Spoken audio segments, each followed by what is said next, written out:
A veces, la vida se vuelve insoportablemente silenciosa. Hay quienes piensan que la soledad es tranquila, incluso deseable. Pero no saben lo que es caminar por una casa vacía donde cada rincón te recuerda que ya nadie te espera. Así vivía Teresa. A sus 67 años, con el cabello blanco recogido con cuidado y la mirada suave, sobrevivía más que vivía. Su casa era grande, demasiado para ella sola. Una casa que alguna vez albergó risas, cenas familiares, discusiones, canciones desafinadas y ahora, apenas los ecos de su propia respiración. Desde que Miguel, su esposo de toda la vida, había fallecido hacía 3 años, Teresa se había hundido en una rutina sin sobresaltos. Leía libros viejos, regaba plantas que ya no florecían y asistía a misa cada domingo como si de eso dependiera mantener un poco de contacto con la humanidad. Ese domingo parecía como cualquier otro. El mismo banco, las mismas oraciones, los mismos rostros envejecidos que ella saludaba con una sonrisa mecánica. Pero al salir, mientras caminaba con sus bolsas de la feria, una de ellas se rompió. Naranjas rodando por la vereda, el sol picando en la nuca y un suspiro resignado, hasta que una voz masculina rompió la escena. «Déjeme ayudarla, señora». Teresa levantó la vista. Frente a ella, un hombre joven, de unos 30 y tantos, sonrisa cálida, camisa sencilla y barba bien cuidada, se agachaba para recoger sus frutas como si nada. No era común. La mayoría simplemente la esquivaba. Pero él no. Él se quedó. La acompañó hasta la esquina. Le habló de cómo también iba a misa, aunque ese día había llegado tarde. Se presentó como Cristóbal. Ella no sabía muy bien cómo reaccionar. No estaba acostumbrada a recibir tanta atención. Su mente, por reflejo, buscó algo que desconfiar, pero su corazón, hambriento de afecto, le ganó. Agradecida, lo invitó a tomar un vaso de agua en casa. Solo por cortesía, se dijo. Una vez en la cocina, Cristóbal elogió las plantas, los muebles de madera antigua, el aroma a café. Parecía genuinamente interesado en todo. Preguntó por los cuadros, por los libros, incluso por la receta del pan que Teresa había horneado esa mañana. No se quedó mucho tiempo. Antes de irse, tomó su mano entre las suyas, unas manos firmes pero cálidas, y le dijo con una mirada que no parecía tener prisa: «Gracias por abrirme la puerta». De verdad, fue un gusto conocerla, y así se fue. Teresa cerró la puerta sin saber muy bien por qué su corazón latía como si tuviera 20 años. Aquello no era normal. Pero tampoco era desagradable. De hecho, por primera vez en años, tenía algo que contarle a alguien, si es que alguien llamara para preguntar cómo estaba. Esa noche no durmió bien. No por ansiedad, sino porque su mente repetía una y otra vez la conversación, el tono de su voz, la forma en que la había mirado. ¿Qué quería ese muchacho? ¿Por qué había sido tan amable? Y si solo había sido educación, ¿por qué sentía ella que su casa estaba un poco menos vacía? Pasaron algunos días sin noticias. Teresa volvió a su rutina. Hasta que el viernes por la mañana, tocó el timbre. Cristóbal, con una bolsa de medialunas y un termo bajo el brazo, pasaba por aquí. Pensé que le vendría bien un café. Teresa dudó. Se miró en el espejo de la entrada antes de abrir del todo. Se vio despeinada. Se arregló un poco la blusa y respiró hondo. No se dio cuenta, pero algo dentro de ella acababa de despertar. Desde ese día, las visitas se volvieron semanales. Luego, más frecuentes. Primero venía con café. Luego, con libros que decía haber comprado pensando en ella. A veces simplemente se sentaban a mirar viejas películas argentinas. Cristóbal hablaba con respeto, pero también con picardía. Sabía cómo hacerla reír. Y Teresa, aunque al principio se resistía, terminó por esperar esas visitas con una ilusión que ni ella se atrevía a admitir. No era solo compañía. Era atención. Era sentir que alguien se interesaba por lo que tenía para decir. Por cómo se sentía. Por lo que había vivido. Y eso, a esa edad, puede ser más adictivo que el amor mismo. Sus vecinos empezaron a murmurar. Algunos con lástima, otros con sorna. Pero Teresa no les daba importancia. Sentía que había vuelto a la vida. Se arreglaba más. Cambió las cortinas del living. Incluso volvió a cocinar postres, como en los viejos tiempos. A veces se descubría a sí misma tarareando mientras limpiaba, y no sabía si era ridículo o maravilloso. Cristóbal nunca le pedía nada. O al menos no aún. Solo le daba su tiempo, su conversación, su sonrisa. Y eso, para alguien que había sido invisible durante años, era como sol después de un largo invierno, pero lo que Teresa no sabía, es que las historias más oscuras también comienzan con luz. Y a veces, el mayor peligro no viene del odio, sino del cariño malintencionado. Ahora, sentada en su cocina, con 2 tazas sobre la mesa y el corazón temblando por una emoción que no quería nombrar, Teresa no sospechaba que su vida estaba a punto de entrar en una espiral de la que no todas las mujeres logran salir. Y tú que estás escuchando, dime algo. ¿Quién cuida a quienes ya criaron a todos? Desde aquel primer café improvisado, Cristóbal supo cómo colarse en la rutina de Teresa sin forzar nada. Cada visita suya parecía justificada, un libro que creyó que a ella le gustaría, una duda sobre una receta de flan que según él nadie hace como usted, Teresa, o simplemente porque pasaba cerca y pensé en usted. Lo decía con una naturalidad encantadora, como si fuera lo más lógico del mundo que un hombre joven buscara refugio en la calidez de una mujer que podría ser su madre, y Teresa, aunque al principio se obligaba a mantener distancia, poco a poco fue cediendo. Era difícil no hacerlo. Cristóbal tenía esa habilidad de mirar a los ojos sin apuro, como si cada palabra que ella decía fuera importante. No interrumpía. No juzgaba. Solo escuchaba. Y eso, para alguien que había pasado años sintiéndose una sombra, era como un bálsamo invisible. Los días comenzaron a tener un nuevo ritmo. Teresa se despertaba más temprano, como si su cuerpo supiera que debía prepararse para recibir algo bueno. Empezó a elegir con más cuidado su ropa, a buscar recetas que no cocinaba desde los tiempos en que Miguel estaba vivo. Volvió a pintar sus labios, algo que no hacía desde hacía más de una década. Se sentía viva. Y lo más extraño era que no se sentía ridícula por ello. Cristóbal hablaba de muchas cosas. Decía que había estudiado literatura un par de años pero tuvo que dejar por cuidar a su madre enferma. Hablaba de sueños postergados, de novelas inacabadas, de una sensibilidad que lo hacía diferente a los demás. Se reía de sí mismo. Se mostraba frágil, herido por la vida. Y Teresa, con su corazón maternal, con su alma generosa, se sintió tocada por esa vulnerabilidad. Comenzaron a tener rituales. Los martes eran de café con medialunas, los jueves de sopa en casa, los domingos, después de misa, veían películas antiguas. Una vez incluso Cristóbal trajo una caja con cartas viejas que decía haber encontrado en una feria de usados. Se sentaron juntos a leerlas como si fueran arqueólogos del alma ajena.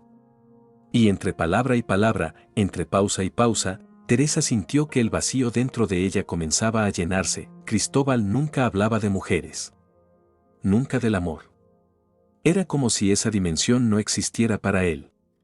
Y eso tranquilizaba a Teresa. No se atrevía a poner nombre a lo que sentía. ¿Era afecto? ¿Era deseo? ¿Era simplemente gratitud? Lo único que sabía era que cada vez que él se despedía, algo dentro de ella se quedaba suspendido, como flotando. Y cada vez que volvía, el aire de la casa cambiaba. Una tarde lluviosa, mientras compartían una sopa caliente, Cristóbal se quedó mirándola en silencio. Teresa sintió el peso de esa mirada. No era una mirada cualquiera. Era como si le estuviera hablando sin palabras. ¿Sabe qué, Teresa? Usted es la única persona con la que siento que puedo ser yo mismo. Ella bajó la mirada, con el rostro levemente ruborizado. Quiso decir algo, pero no pudo.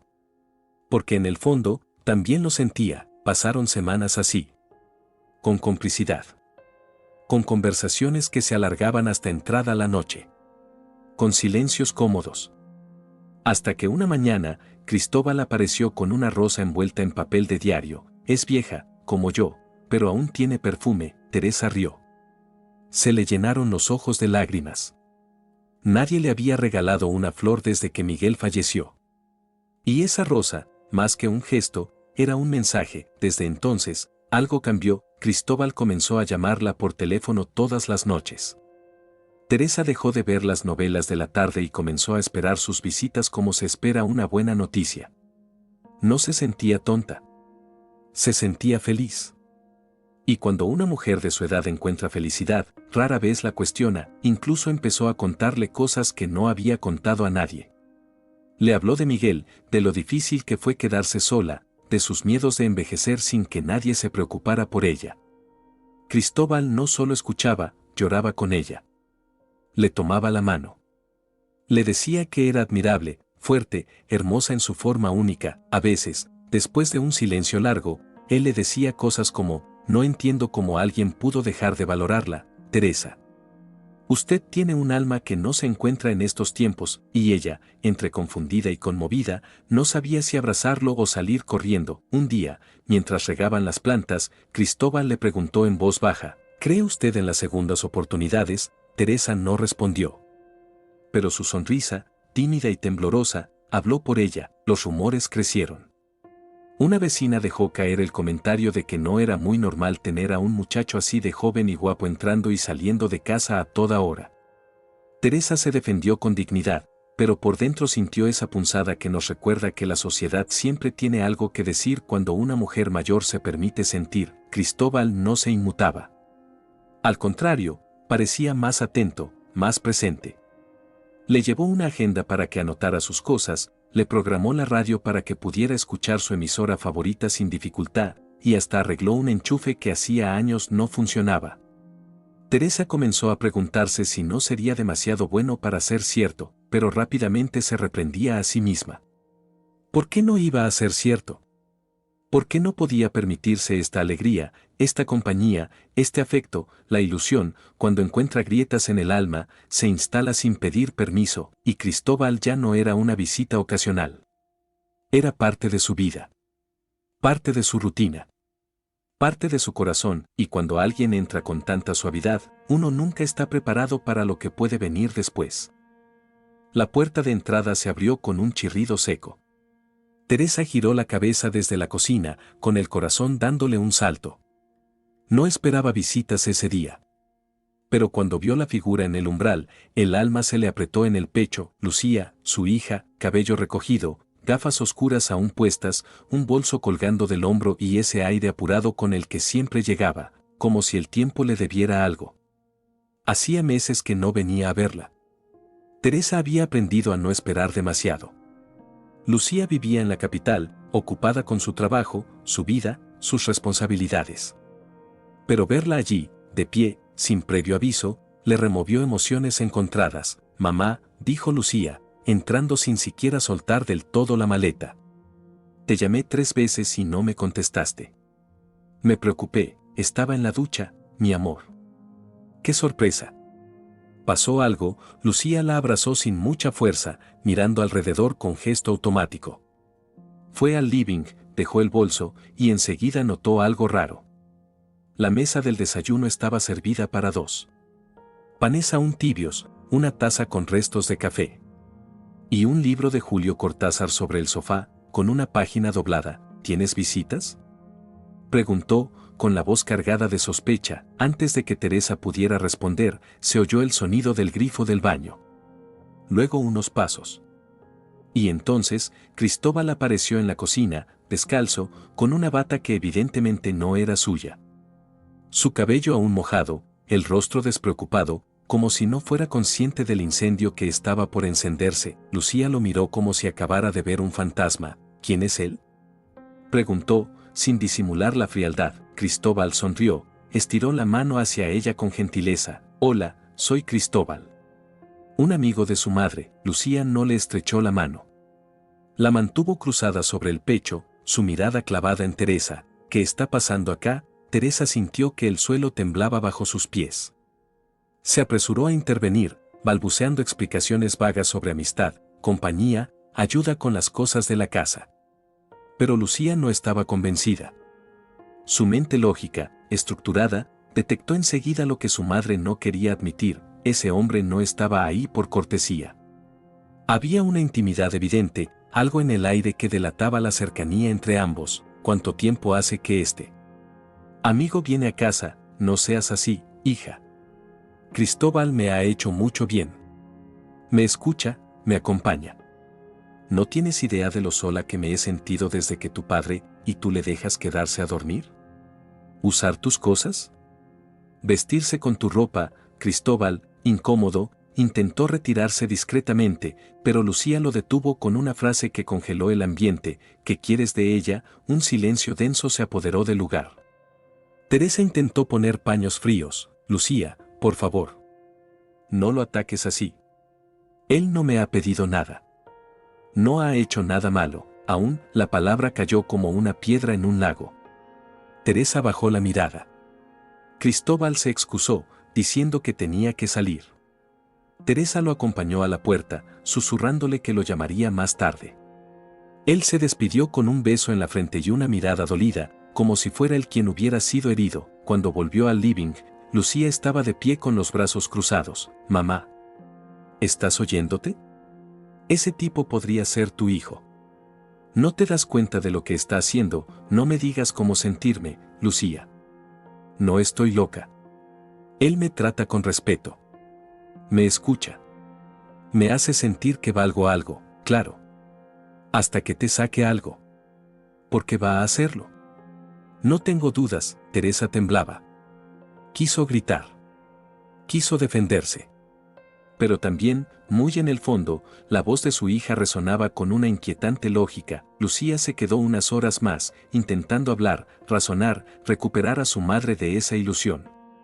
Pero Teresa estaba a la defensiva. Herida. Sentía que su hija no entendía lo que era vivir en un cuerpo cansado y un alma vacía, y que de repente alguien llegara a hacerle sentir calor humano. Esa noche, Lucía se fue.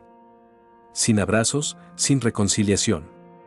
Solo con un cuídate seco al salir por la puerta, y Teresa, una vez más, se quedó sola. Pero esa soledad ahora dolía más que antes. Porque se mezclaba con la culpa, con la duda, con la sensación amarga de que quizás sí estaba cometiendo un error. Pero si era un error, ¿por qué se sentía tan viva cada vez que Cristóbal tocaba la puerta? Era tan terrible querer sentirse amada, aún a esa edad. Cristóbal volvió al día siguiente. Teresa no mencionó a Lucía. Él tampoco preguntó. Y así, como si nada hubiera pasado, volvieron a su rutina de cafés, charlas y libros, pero algo dentro de Teresa ya no estaba del todo en paz, y el primer hilo del tejido comenzó a deshilacharse. El otoño comenzaba a pintar las hojas de tonos ocres cuando Cristóbal, una tarde cualquiera, llegó con un sobre Manila bajo el brazo y una sonrisa más suave de lo habitual. Llevaba una bufanda que Teresa le había tejido semanas atrás y un ramo de flores pequeñas, de esas que no se compran por lujo, sino por gesto. Se sentaron en la mesa de siempre. Teresa sirvió té y cortó pan casero. La conversación fluyó como de costumbre, hasta que él sacó el sobre y lo colocó, sin apuro, frente a ella. Quería pedirte algo, pero necesito que confíes en mí, Teresa. Ella lo miró, algo nerviosa. Cristóbal no era de los que pedían cosas. Al contrario. Siempre estaba dando, ofreciendo, acompañando. Ese cambio, aunque envuelto en ternura, encendió un leve zumbido de alerta en su interior. ¿Qué es? Él sacó unos papeles y los extendió con cuidado. Es un poder notarial.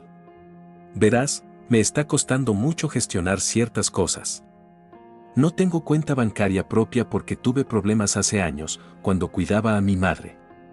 Y ahora, con lo del auto, la mutual, algunos trámites, pensé que, si tú me autorizas a hacer algunos movimientos en tu nombre, podríamos simplificar todo. Solo cosas pequeñas, prácticas. Cosas del banco. No lo usaría sin tu permiso. Teresa no supo qué decir al principio. Miró los documentos como si estuvieran escritos en otro idioma.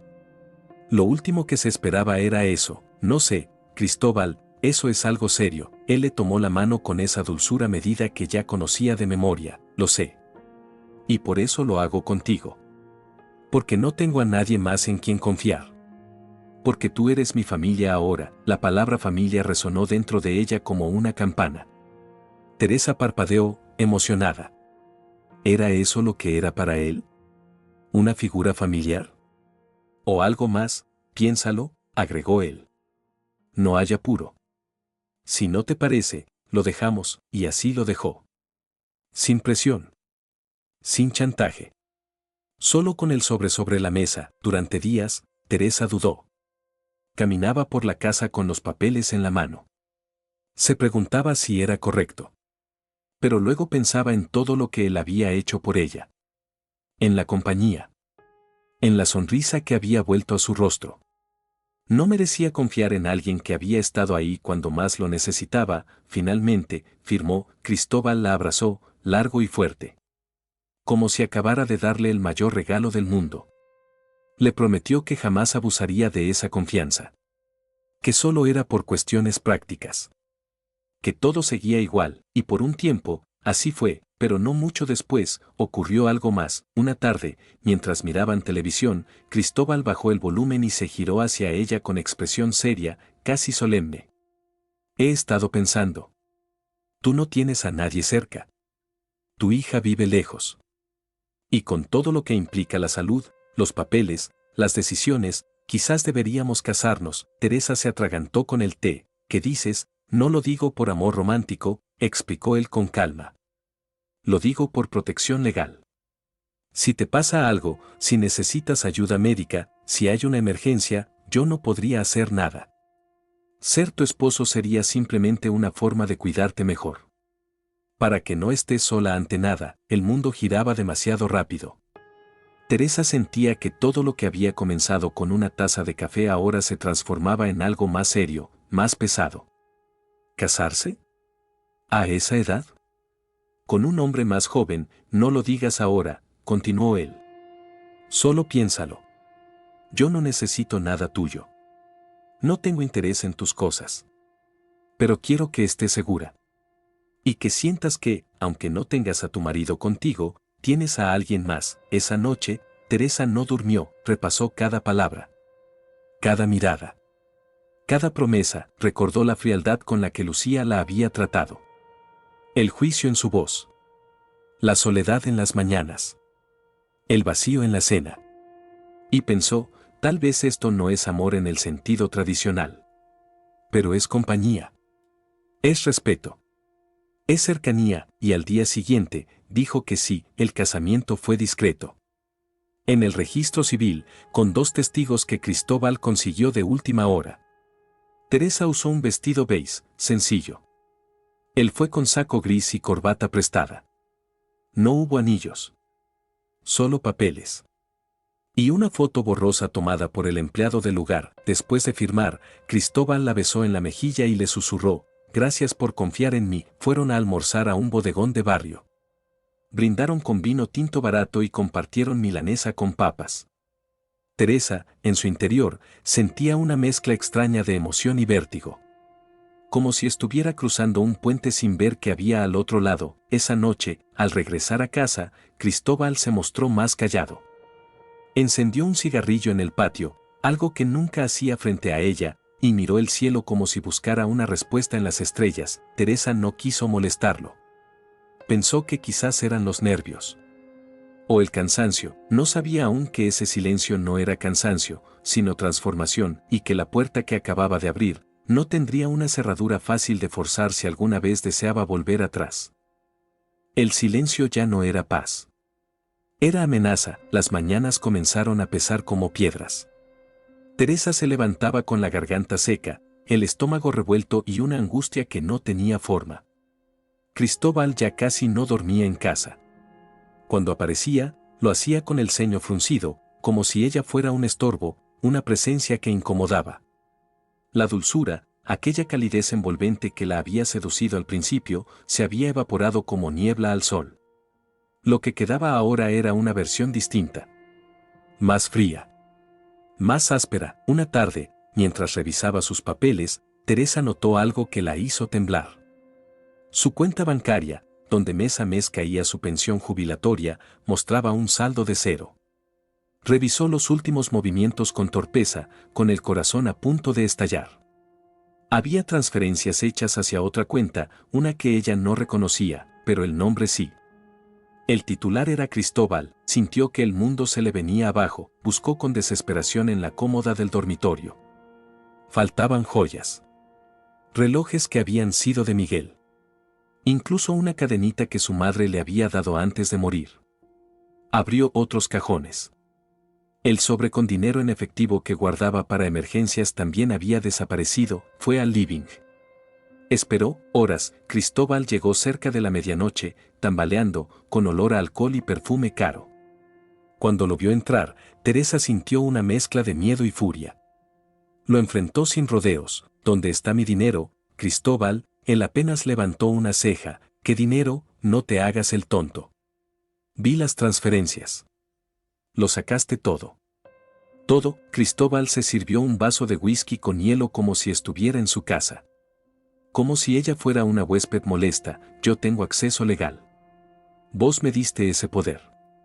O ya te olvidaste, eso no te da derecho a robarme. Entonces ocurrió. Un instante. Un parpadeo. Y la mirada de Cristóbal se endureció como una piedra. ¿Robarte? Vos me diste todo, Teresa. Con gusto, con confianza. Si te arrepentiste, jódete. Ya es tarde. Las palabras la atravesaron como puñales. Quiero que te vayas. Cristóbal soltó una carcajada seca. ¿Y a dónde querés que vaya? Esta es mi casa también. ¿No te acordás? Somos marido y mujer. ¿O vos pensás que eso no significa nada? Teresa, temblando, dio un paso atrás. No te tengo miedo, deberías. La frase cayó con una frialdad glacial. No fue un grito. Fue un susurro venenoso. Cristóbal no la golpeó. No la empujó. Pero su presencia fue suficiente para hacerla sentir acorralada. Esa noche, durmió con la puerta cerrada con llave por primera vez en su propia casa. Los días siguientes fueron un infierno. Cristóbal desaparecía por días enteros. Dejaba platos sucios, ropa tirada, el aire impregnado con su perfume caro y el eco de su desprecio. Teresa intentó buscar ayuda, pero no sabía por dónde empezar. Se sentía vieja, vulnerable, humillada, avergonzada, y entonces su cuerpo dijo basta. Una mañana, mientras preparaba té, sintió un dolor agudo en el pecho. El brazo izquierdo entumecido. La vista borrosa. El té se cayó al suelo. Ella con él. Todo se volvió un zumbido lejano. Despertó en el hospital. Una enfermera le acariciaba la mano con ternura. Había sufrido una crisis nerviosa severa, dijeron. El estrés, la presión, la angustia acumulada, todo había explotado. Fue allí, entre sábanas blancas y luces frías, que Teresa rompió en llanto. Un llanto largo, profundo, sin consuelo. Y por primera vez en meses, hizo algo que no había hecho desde el principio. Tomó el teléfono, marcó el número de Lucía. Cuando su hija contestó, solo pudo decir dos palabras entre sollozos: ayúdame, por favor. Lucía llegó esa misma noche. Con ella venía Rocío, su mejor amiga de toda la vida, una mujer fuerte, decidida, abogada especializada en derecho familiar. Ambas encontraron a Teresa más delgada, con el rostro pálido y el alma hecha trizas. No preguntaron mucho. No la juzgaron. Solo la abrazaron, y cuando Teresa, entre lágrimas, les contó todo: el poder notarial, el matrimonio, la desaparición del dinero, las joyas, las humillaciones, Lucía no pudo contener la rabia. Pero Rocío, con la mente fría de quien sabe exactamente qué paso seguir, tomó el control. Vamos a investigar. Y si hay lo que yo creo que hay, vamos a sacarlo todo a la luz. Teresa no entendía de leyes, pero entendía de dignidad. Y en ese momento, algo se encendió dentro de ella. Un fuego pequeño, pero real. No podía recuperar lo perdido. Pero sí podía evitar que ese hombre destruyera más vidas, y así, por primera vez desde que todo comenzó, no se sintió sola. Cristóbal aún no lo sabía, pero su juego estaba a punto de desmoronarse. Las primeras noches después del casamiento fueron tranquilas, casi idénticas a los días previos. Cristóbal seguía mostrándose cordial, pero algo, muy sutil, había cambiado. Teresa no lo notó de inmediato, pero los pequeños gestos comenzaron a transformarse.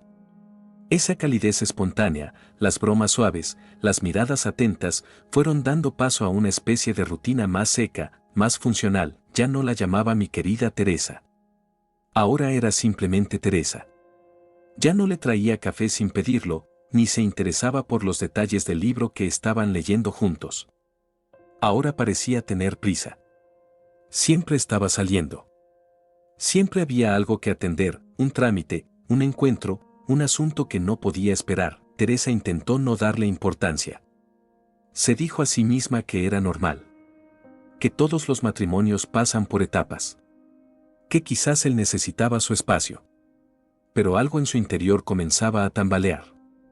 El calor inicial que le había devuelto la sonrisa se estaba apagando como una vela sin oxígeno. Una mañana, mientras hacía la cama, encontró en el bolsillo del pantalón de Cristóbal una factura.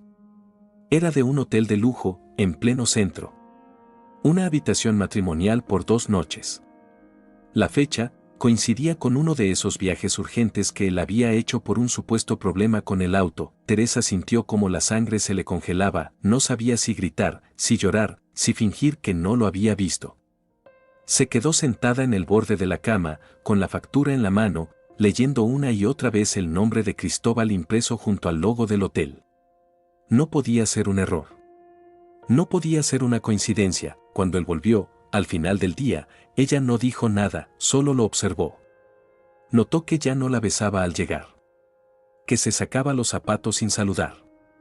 Que comía lo que ella cocinaba sin elogiarlo. Que se iba a dormir sin siquiera preguntarle cómo estuvo su día. Esa noche, Teresa se quedó despierta hasta tarde, con la factura bajo la almohada. Tenía miedo. No tanto de él, sino de lo que podía significar aceptar que se había equivocado. ¿Y si Lucía tenía razón? ¿Y si todos tenían razón? ¿Y si ese hombre solo había jugado con su necesidad de afecto, pero entonces recordaba las veces que la había hecho reír? Las tardes de películas. Las caminatas bajo el sol. Eso también había sido falso. Los días siguientes, Cristóbal comenzó a llegar más tarde. A veces no volvía. Decía que se había quedado en casa de un amigo, que había salido con compañeros, que había bebido demasiado para manejar. Teresa lo escuchaba sin interrumpir. No tenía fuerza para discutir. Pero dentro de ella, una tormenta se gestaba con lentitud. La casa, que durante un tiempo había recobrado vida, volvió a llenarse de sombras. Las risas desaparecieron. Las plantas, antes cuidadas con esmero, comenzaron a marchitarse. Teresa ya no cocinaba con entusiasmo.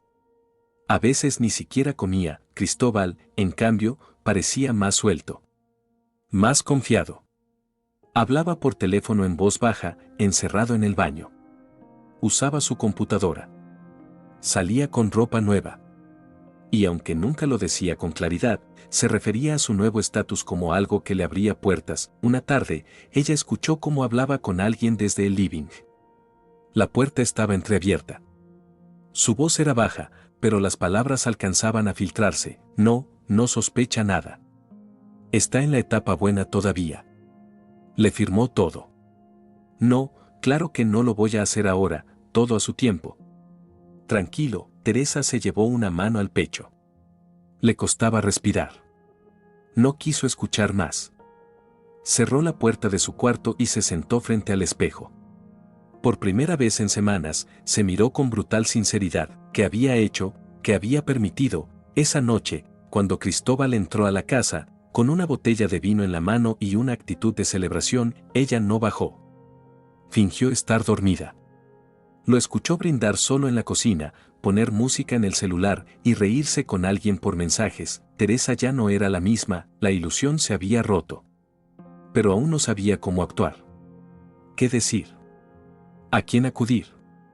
Se sentía atrapada en una jaula que ella misma había construido, barro a barro. Con cada gesto de ternura que creyó sincero, la factura del hotel seguía en su cajón. Ahora doblada con cuidado. Teresa no la tiró. No la rompió. Era su prueba. Su espejo. Su primer recordatorio de que el amor, cuando es mentira, duele más que el abandono, y en ese punto exacto, cuando las mentiras empiezan a oler a verdad, se siembra el comienzo de un despertar. Lento, sí. Doloroso, también. Pero inevitable, y Teresa empezaba a abrir los ojos. El alta médica llegó con instrucciones estrictas, reposo, buena alimentación y nada de sobresaltos. Pero lo que nadie supo decirle a Teresa era cómo reposar un corazón hecho trizas. Cómo dormir tranquila sabiendo que en su propia casa habitaba el hombre que la había usado, traicionado, vaciado. Lucía no quiso dejarla sola.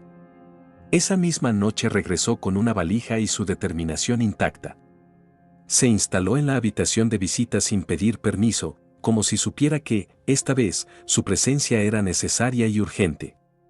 Rocío, por su parte, llegaba todas las mañanas con una carpeta bajo el brazo, su laptop, y una mirada que mezclaba compasión con furia. La primera tarea fue revisar todos los papeles. Teresa entregó cada documento temblando.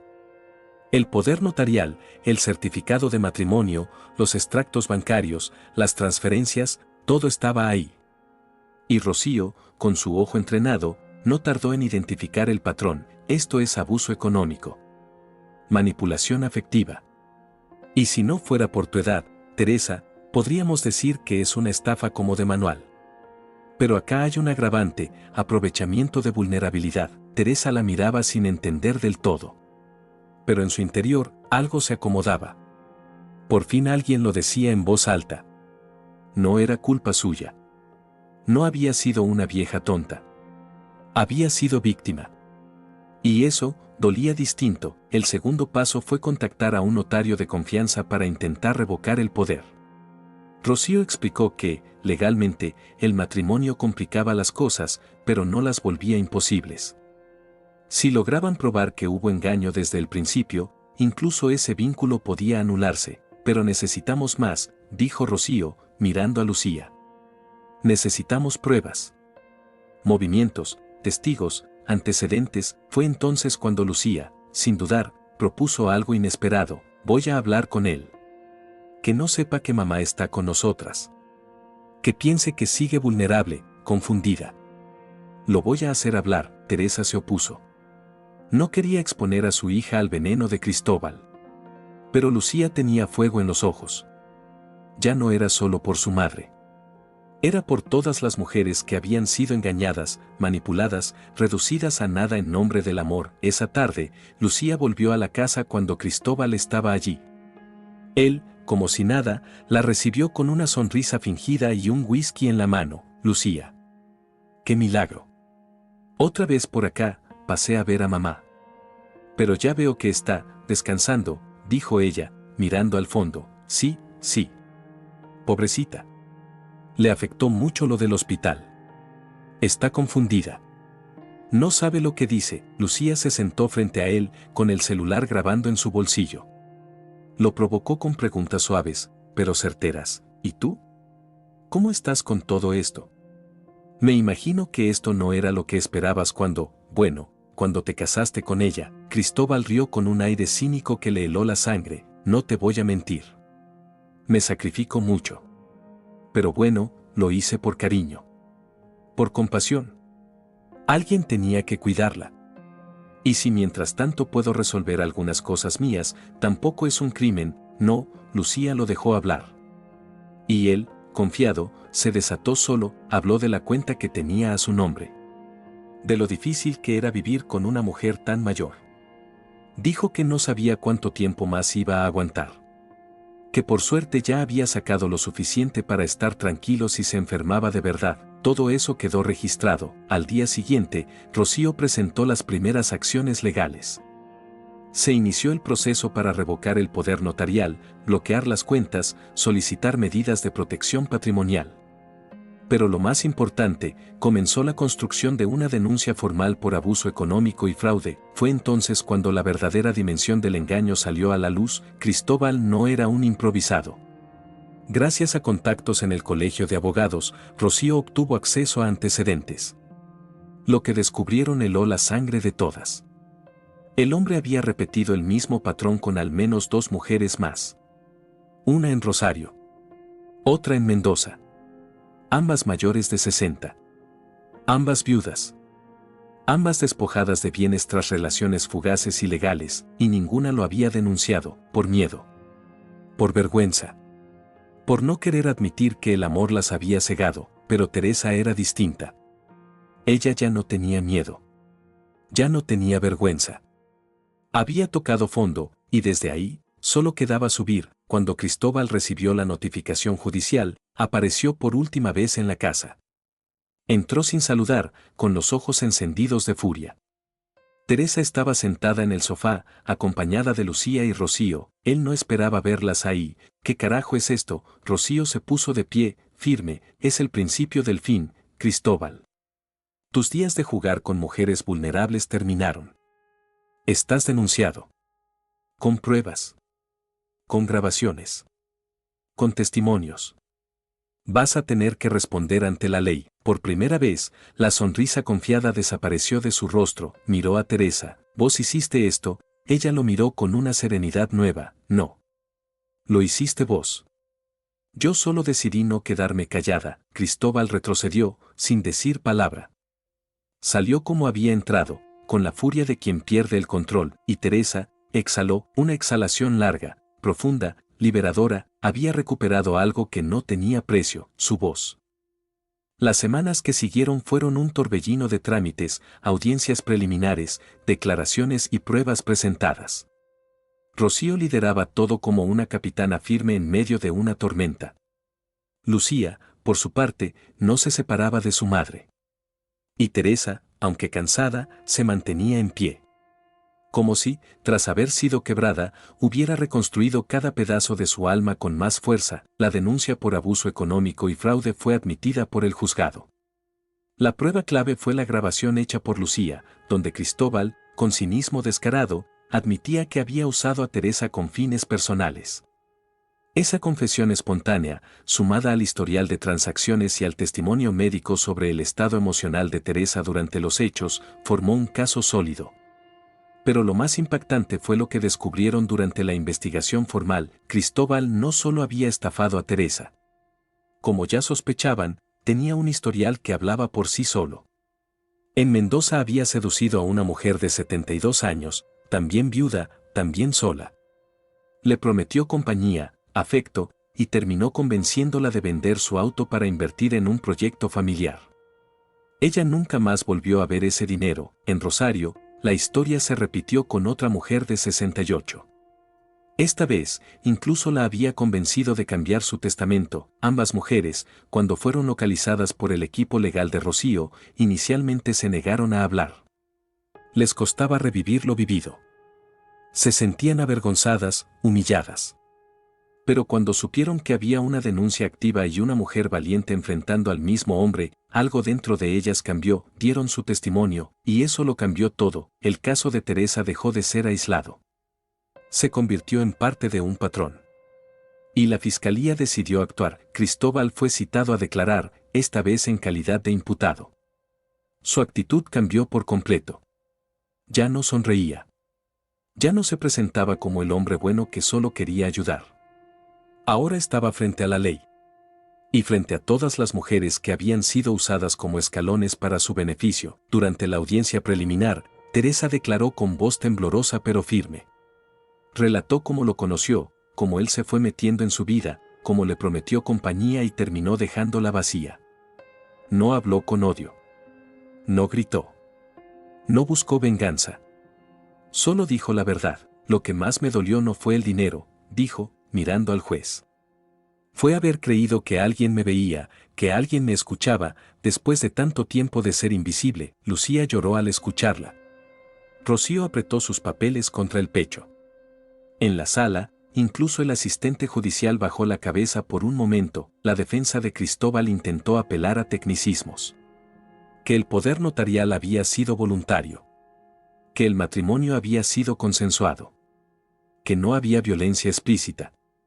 Pero la suma de elementos, el contexto de manipulación, el patrón repetido con otras víctimas, hicieron que todo eso se derrumbara. El juez ordenó una medida cautelar inmediata, revocación del poder notarial, suspensión del acceso a las cuentas conjuntas y bloqueo temporal de los bienes transferidos. La Fiscalía, además, abrió una investigación más amplia por presunto fraude sistemático y abuso de adultos mayores. Cristóbal, por primera vez, estaba contra la pared. Los medios locales comenzaron a interesarse en el caso. Rocío recomendó mantener a Teresa alejada de la exposición. pero sí sugirió una entrevista anónima para un reportaje sobre abuso financiero en la tercera edad. Teresa accedió. No por protagonismo, sino porque entendía que su historia podía prevenir otras. Si esto le sirve a otra mujer para decir no, entonces habrá valido la pena, dijo, en voz baja, durante la grabación. Mientras todo esto ocurría, en casa, las cosas empezaban a cambiar. Teresa se volvió más activa. Asistía a grupos de apoyo. Comenzó terapia. Salía a caminar. Recuperó viejas amistades que había dejado de ver por vergüenza o aislamiento. La casa, lentamente, volvió a tener flores frescas, aromas de comida casera y música bajita en las tardes. Un día, mientras barría el patio, Lucía se le acercó con una carpeta en la mano. Es la solicitud para anular el matrimonio. Ya está en curso. Solo falta tu firma. Teresa firmó sin dudar, fue simbólico. Fue reparador. Poco después, el juzgado notificó oficialmente la nulidad. El argumento fue contundente: vicios en el consentimiento, manipulación emocional, aprovechamiento doloso. No solo se anulaba el matrimonio, también se devolvía a Teresa la plena administración de sus bienes. Cristóbal, por su parte, fue imputado formalmente. Aunque el proceso judicial seguiría su curso, él ya no tenía acceso a nada. Ni al dinero. Ni a la casa. Ni a su víctima, y así, con papeles que cerraban una herida legal. Teresa dio el primer paso hacia una nueva vida. Ya no tenía miedo. Ya no se escondía. Y aunque el dolor no desaparecía, ya no le dictaba el rumbo. Ahora sabía que, incluso después del engaño, era posible recuperar la dignidad, y esa, a veces, es la mejor justicia. La mudanza no fue triste. Fue silenciosa, sí, pero no por nostalgia, sino por respeto. Teresa guardó cada cosa con manos firmes, como quien elige cuidadosamente qué llevar y qué dejar atrás. No solo empacaba libros, tazas o fotografías. También cerraba capítulos. Cerraba puertas internas. La casa grande, la misma donde alguna vez resonaron las risas de su hija, donde cocinó para su esposo, donde cayó en el engaño de Cristóbal, ya no la representaba. Era demasiado amplia, demasiado llena de ecos. Eligió mudarse a un departamento más pequeño, pero cálido. En un edificio tranquilo, a pocas cuadras de donde vivía Lucía. Desde el balcón podía ver árboles, escuchar niños jugando y sentir la ciudad viva. Algo que antes le pasaba desapercibido, ahora la emocionaba. La nueva casa no tenía lujos, pero sí tenía algo que había aprendido a valorar más que el espacio o los objetos: la sensación de estar a salvo. Lucía iba seguido. Llevaba comida, arreglaba cosas, se sentaba con ella a mirar películas antiguas, como cuando era niña. Había algo nuevo entre ellas. Un puente reconstruido. Un vínculo más humano, más real. Teresa ya no se sentía juzgada. Y Lucía, por fin, comprendía que el amor de una madre también puede ser frágil, que incluso las mujeres fuertes pueden caer cuando más necesitan ser vistas. Pero lo más sorprendente fue lo que vino después. Rocío, con su tenacidad habitual, le propuso una idea a Teresa que, en otro momento, habría parecido impensable. ¿Y si hablas? Si contás tu historia en lugares donde pueda servir. Al principio, Teresa dudó. ¿Qué podía tener ella para decir? ¿Quién la escucharía? ¿A quién le importaba lo que una jubilada engañada tuviera para compartir? Pero aceptó. Comenzó con pequeños encuentros en centros comunitarios. Luego, en grupos de apoyo para adultos mayores. Después, en espacios municipales. Hablaba sin dramatismo. Sin victimismo. Solo contaba su verdad. Cómo conoció a Cristóbal, cómo fue cayendo en su red, cómo el afecto puede usarse como anzuelo, cómo el deseo de ser querida a veces nubla los límites, y lo que ocurrió fue inesperado. Otras mujeres empezaron a hablar. A contar sus propias historias. A llorar juntas. A abrazarse sin palabras. A entender que no estaban solas, que el abuso no siempre deja moretones, pero que también duele. Que la manipulación tiene 1000 rostros, y que todas, incluso las más lúcidas, pueden ser atrapadas si no están atentas. Una tarde, después de una charla especialmente emotiva, una mujer de cabello blanco le tomó la mano con fuerza y le dijo: «Gracias. Me hiciste sentir menos idiota».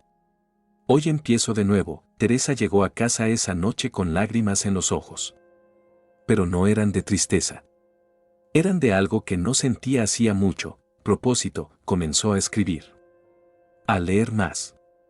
A participar en mesas de debate sobre políticas públicas. Se formó. Se empoderó. Y cada vez que hablaba, repetía una frase que se convirtió casi en su lema: el amor no tiene edad. Pero la dignidad, tampoco. Recuperó su pensión, parte de sus ahorros y algunos objetos personales gracias al proceso judicial.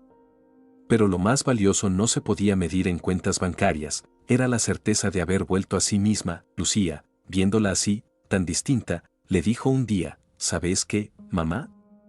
Estoy orgullosa de vos. Y Teresa, con una sonrisa tranquila, respondió: yo también, por primera vez en mucho tiempo, estoy orgullosa de mí. Ya no se maquillaba por costumbre, ni se peinaba por inseguridad. Lo hacía porque se sentía viva. Porque quería verse como se sentía, fuerte, entera, digna. Cristóbal enfrentó cargos. El juicio siguió su curso, con otras víctimas sumándose. La última noticia que tuvieron fue que había sido procesado. Nadie celebró. No había espacio para rencor. Solo para justicia.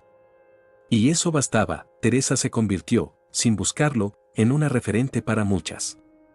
No por haber vencido al villano, sino por haber sobrevivido a sí misma. A sus propias culpas. A su silencio.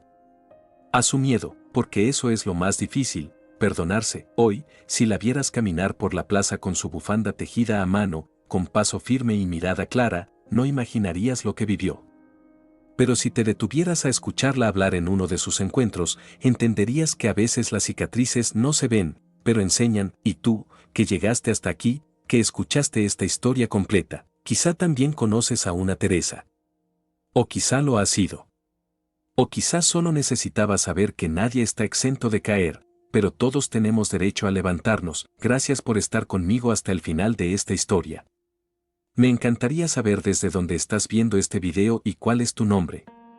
De verdad me encantaría conocerte un poco más. Si esta historia te tocó, te invito a suscribirte al canal y activar la campanita para no perderte los próximos relatos.